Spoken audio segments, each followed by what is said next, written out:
ओम शांति।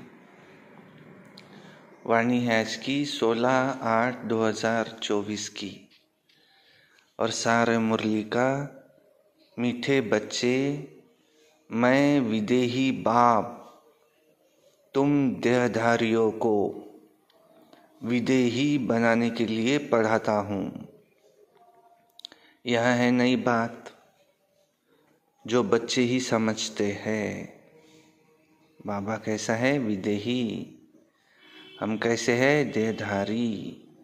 तो बाबा हमको क्यों पढ़ाते? हमको भी विदेही बनाने। नई बात है।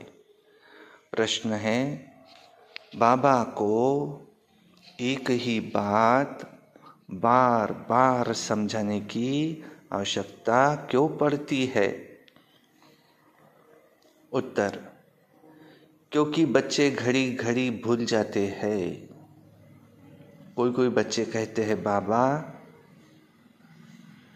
आप तो वही बात बार बार समझाते हैं। बाबा कहते, बच्चे मुझे जरूर वही बात सुनानी पड़े क्योंकि तुम वो बात भूल जाते हो। तुम्हें माया के तूफान हैरान करते हैं। अगर मैं रोज खबरदार न करूं तो तुम माया के तूफानों से हार खा लेंगे। अभी तक तुम तमोप्रधान कहाँ बने हो? जब बन जाएंगे तब सुनाना बंद कर देंगे। सीधी सी बात है। अच्छा, ओम शांति। इसको विचित्र रूहानी पढ़ाई भी कहा जाता है। नई दुनिया सतयुग में भी देहधारी ही एक दो को पढ़ाते हैं। नॉलेज तो सब पढ़ाते हैं, यहाँ भी पढ़ाते हैं। वो सब देहधारी एक दो को पढ़ाते हैं। ऐसे कभी नहीं होगा कि विदेही बाप या रूहानी बाप वो पढ़ाते हो। शास्त्रों में भी श्री कृष्ण भगवानुवाच लिख दिया है। अब वह भी जिस्मानी हो गया। ये नई बात सुनकर मूंझ जाते हैं। तुम्हारे में भी नंबरवार पुरुषार्थ अनुसार समझते हैं कि रूहानी बाप हम रूहों को पढ़ाते हैं। यह है नई बात। सिर्फ इस संगम पर ही बाप खुद आकर कहते हैं कि इस द्वारा, ब्रह्मा बाबा के द्वारा मैं तुमको पढ़ाता हूँ। ज्ञान का सागर, शांति का सागर, सब आत्माओं का बाप भी वही है। ये समझ की बात है ना। देखने में तो कुछ भी नहीं आता है।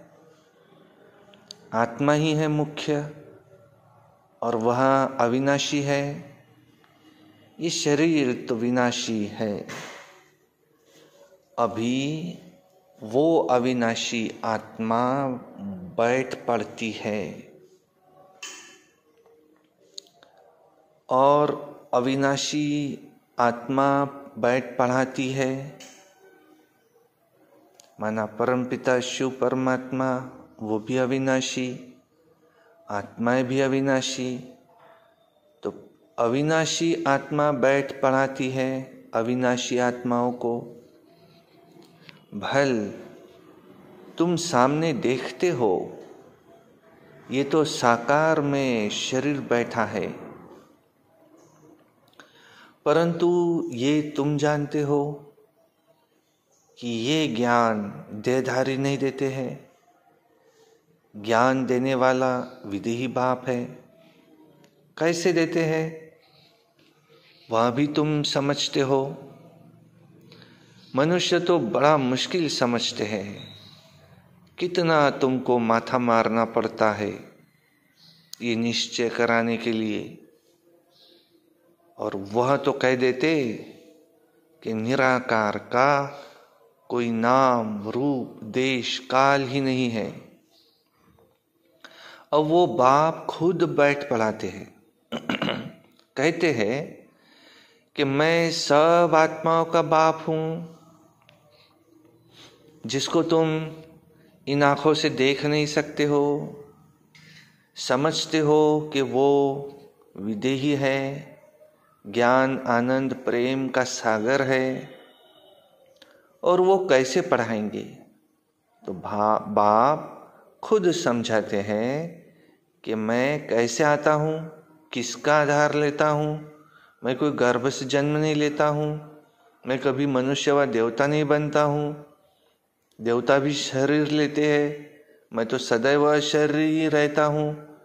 मेरा ड्रामा में ये पार्ट है जो मैं कभी पुनर्जन्म में नहीं आता हूँ। तो ये समझ की बात है ना, देखने में तो आता ही नहीं है। वो तो समझते हैं। श्री कृष्ण भगवान आज भक्ति मार्ग में रथ भी कैसे बैठ बनाया है।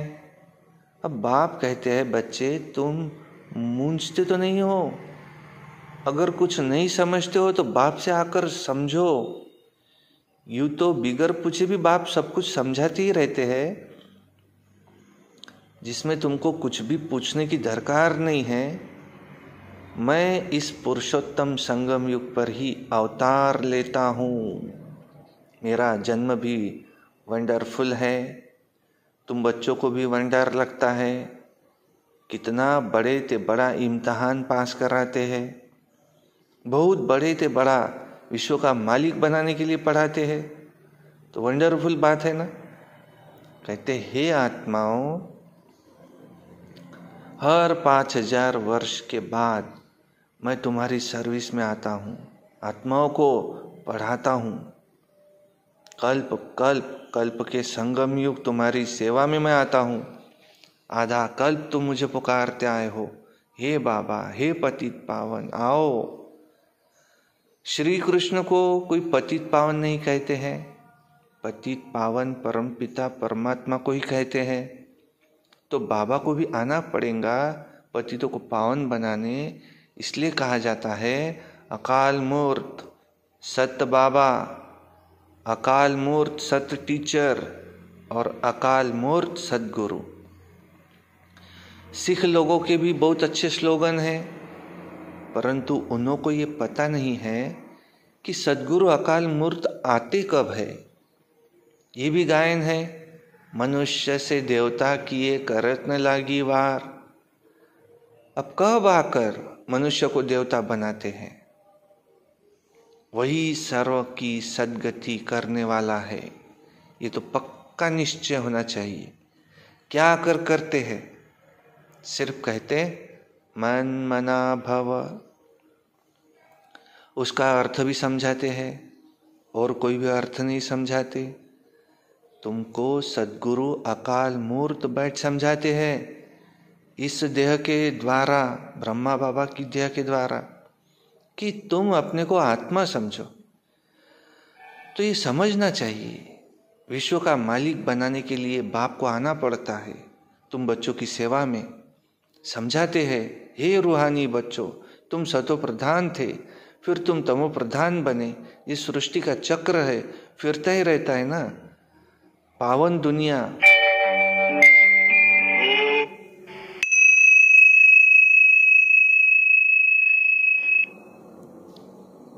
पावन दुनिया इन देवताओं की ही दुनिया थी। वो कब कहा, वो सब कहाँ गए, ये भी किसको पता नहीं है, मूंझे हुए हैं। तो बाप आकर तुमको समझदार बनाते हैं, कहते बच्चे मैं एक ही बार आता हूँ, पावन दुनिया में मैं आऊँ ही क्यों, वहाँ तो काल आ नहीं सकता। बाप तो कालों का काल है, सतयुग में आने की दरकार ही नहीं है। वहाँ काल भी नहीं आता तो महाकाल भी नहीं आता। ये आकर सब आत्माओं को ले जाते हैं। खुशी से चलते हो ना, क्या कहेंगे? हाँ बाबा, हम खुशी से चलने के लिए तैयार हो रहे हैं, तैयार है। तब तो आपको बुलाया था कि इस पतित दुनिया से पावन दुनिया में ले चलो भाई शांति धाम। ये बातें घड़ी घड़ी भूल न जाओ, परंतु माया दुश्मन खड़ी है, घड़ी घड़ी भुला देती है। मैं मास्टर सर्वशक्तिवान हूं, तो माया भी सर्वशक्तिवान है, वो भी आधा कल्प तुम पर राज्य करती है, भुला देती है। इसलिए रोज रोज बाप को समझाना पड़ता है। रोज सुजाग न करे, रोज सुजाग न करे तो माया बहुत नुकसान कर दे, क्योंकि खेल ही है पवित्र और अपवित्र का। अब बाप कहते हैं अपनी चलन सुधारने के लिए पवित्र बनो। काम विकार के लिए कितने झगड़े होते हैं। बाप कहते हैं अभी तुमको ज्ञान का तीसरा नेत्र मिला है, तो आत्मा को ही देखो, इन जिस्मानी नेत्रों से देखो ही नहीं। हम सब आत्माएं भाई भाई है, विकार कैसे करें? हम अशरीरी आए थे, फिर अशरीरी बनकर जाना है। आत्मा सतोप्रधान आई थी, सतोप्रधान बनकर जाना है स्वीट होम में। मुख्य है ही पवित्रता की बात। मनुष्य कहते हैं क्या रोज वही वही बातें समझाते हैं, यह तो ठीक है, परंतु जो समझाया जाता है उस पर चले भी ना, करने के लिए समझाया जाता है, परंतु कोई चलते थोड़ी है, तो जरूर रोज रोज समझाना पड़े। ऐसे थोड़ी कहते हैं बाबा आप जो रोज समझाते हो वह हमने अच्छी रीति समझ लिया है, अब हम तमो प्रधान से सतो प्रधान बन जाएंगे, अब आप छूटे, ऐसे कहते हैं क्या? इसलिए बाबा को रोज समझाना पड़ता है। बाप तो एक ही है, परंतु बात तो एक ही है ना, परंतु करते हैं क्या? करते नहीं है ना। बाप को याद ही नहीं करते। कहते हैं बाबा, घड़ी घड़ी भूल जाते हैं। बाबा को घड़ी घड़ी कहना पड़ता है याद दिलाने के लिए। तुम भी एक दो को यही समझाओ कि अपने को आत्मा समझ, परमात्मा को याद करो तो तुम्हारे पाप कट जाए, और कोई उपाय नहीं है। शुरू और अंत में यही बात कहते हैं कि याद से सतोप्रधान बनना है। खुद ही लिखते हैं बाबा, माया के तूफान भुला देते हैं, तो क्या बाप सावधान न करे, छोड़ दे? बाप जानते हैं नंबरवार पुरुषार्थ अनुसार है। जब तक सतोप्रधान नहीं बने हैं तो जा नहीं सकते। लड़ाई का भी कनेक्शन है। लड़ाई लगेंगी तब जब तुम नंबरवार पुरुषार्थ अनुसार सतोप्रधान बनेंगे। ज्ञान तो 1 सेकंड का है। बेहद के बाप को पाया, अब उनसे बेहद का सुख तब मिलेगा जब पवित्र बनेंगे। पुरुषार्थ अच्छी रीति करना है। कई तो कुछ भी समझते नहीं, बाप को याद करने का अक्ल भी नहीं आता है। कभी ये पढ़ाई तो पढ़ी नहीं है, ऐसी पढ़ाई तो कभी पढ़ी नहीं। सारे चक्र में निराकार बाप से कोई पढ़ा नहीं है, तो ये नई बात है ना। बाप कहते हैं मैं तो हर 5000 वर्ष के बाद आता हूँ तुमको सतोप्रधान बनाने। जब तक सतोप्रधान नहीं बने तब तक ये पद पा नहीं सकेंगे। जैसे और पढ़ाई में फेल होते हैं, वैसे इसमें भी फेल होते हैं। शिव बाबा को याद करने से क्या होगा? कुछ नहीं समझते। बाप है तो जरूर बाप से स्वर्ग का वर्षा मिलना चाहिए। बाप एक ही बार आते हैं समझाने, एक ही बार समझाते हैं, जिससे कि तुम देवता बनते हो। तुम देवता बनेंगे, फिर नंबरवार सब आएंगे पार्ट बजाने। इतनी सब बातें बूढ़ियों आदि के बुद्धि में तो बैठ भी न सके। तो बाप कहते हैं अपने को आत्मा समझ, बाप को याद करो, बस। वही शिव बाबा सब आत्माओं का बाप है। शरीर का बाप तो हर एक का अपना अपना है। शिव बाबा तो है निराकार, उनको याद करते करते पवित्र बन शरीर छोड़ेंगे, फिर बाप के पास जाकर पहुंचना है। बाप समझाते तो बहुत है, परंतु सब एक रस नहीं समझते हैं। माया भुला देती है। इसको युद्ध कहा जाता है। बाप कितना अच्छी रीति बैठ समझाते हैं, कितनी बातों की स्मृति देते हैं। मुख्य जो भूले हुई है उनकी लिस्ट बनाओ। एक तो है बाप सर्वव्यापी की। भगवान वाच है मैं सर्वव्यापी नहीं हूं। सर्वव्यापी तो ये 5 विकार है। ये बड़ी भारी भूल है। गीता का भगवान श्री कृष्ण नहीं है। दूसरी भूल परमपिता परमात्मा शिव है। इन भूलों को सुधारो तो देवता बन जाएंगे। परंतु ऐसे कभी कोई बच्चे ने लिखा नहीं है कि ऐसे हमने समझाया कि इन भूलों के कारण ही भारत ये पावन से पतित बना है। तो ये भी बताना पड़े। भगवान सर्वव्यापी हो कैसे सकता?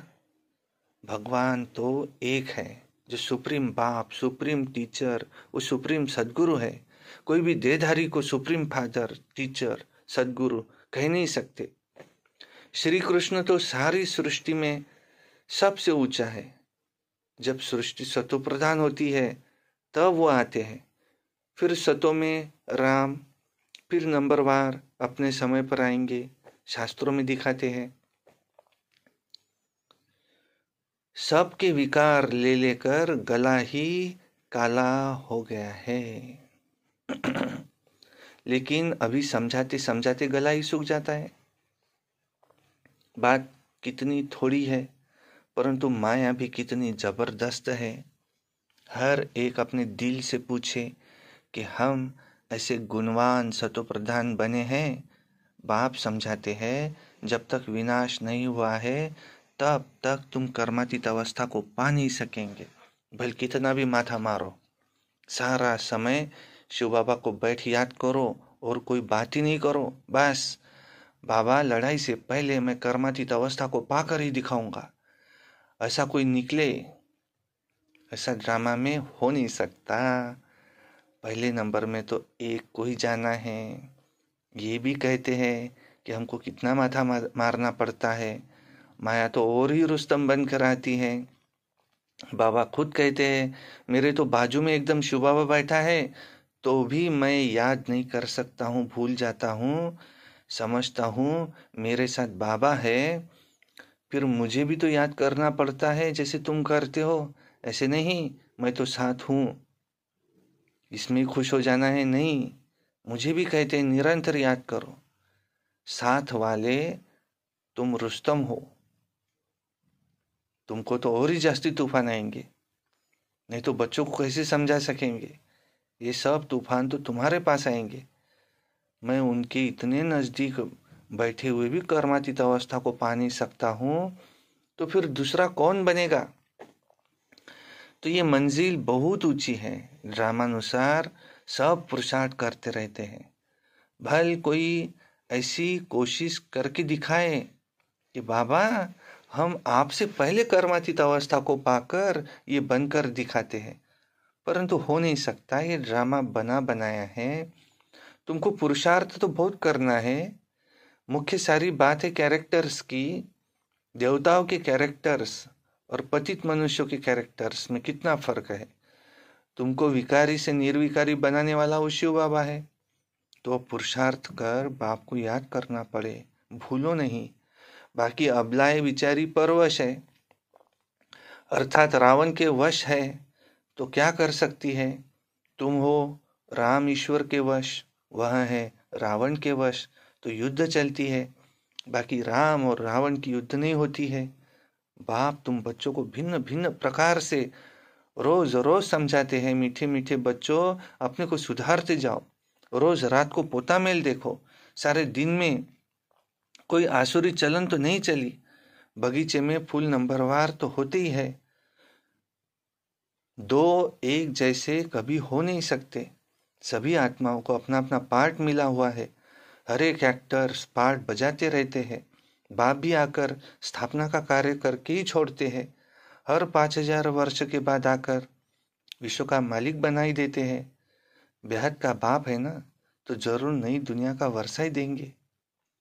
समझा?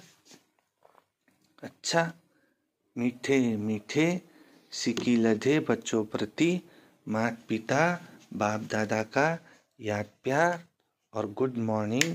रूहानी बाप की रूहानी बच्चों को नमस्ते और हम रूहानी बच्चों की रूहानी बाप दादा को याद प्यार गुड मॉर्निंग नमस्ते। धारणा के लिए मुख्य सार। नंबर 1, ज्ञान के तीसरे नेत्र से आत्मा को ही देखना है, जिस्मानी नेत्रों से देखना ही नहीं है। अशरीरी बनने का अभ्यास करना है। 2 नंबर, बाप की याद से अपने दैवी कैरेक्टर्स बनाने हैं। अपने दिल से पूछना है, हम कहाँ तक गुणवान बने हैं, हमने सारे दिन में आसुरी चलन तो नहीं चली है। वरदान, सदा केयरफुल रहे, माया के रॉयल रूप की छाया से सेफ रहने वाले माया प्रूफ भव। तो केयरफुल, माया के जो रॉयल रूप की छाया है उससे सेफ रहने वाले माया प्रूफ भव। वर्तमान समय माया रियल समझ को, महसूसता की शक्ति को गायब कर रॉन्ग को राइट अनुभव कराती है। जैसे कोई जादू मंत्र करते हैं तो परवश हो जाते हैं, ऐसे रॉयल माया रियल को समझने नहीं देती।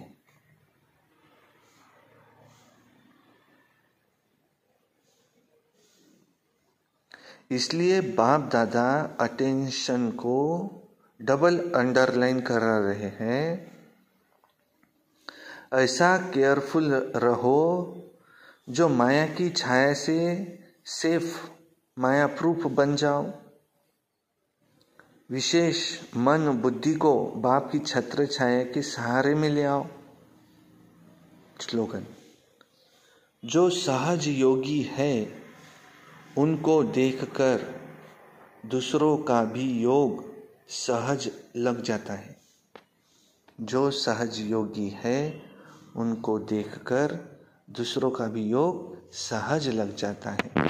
अच्छा, ओम शांति शांति शांति।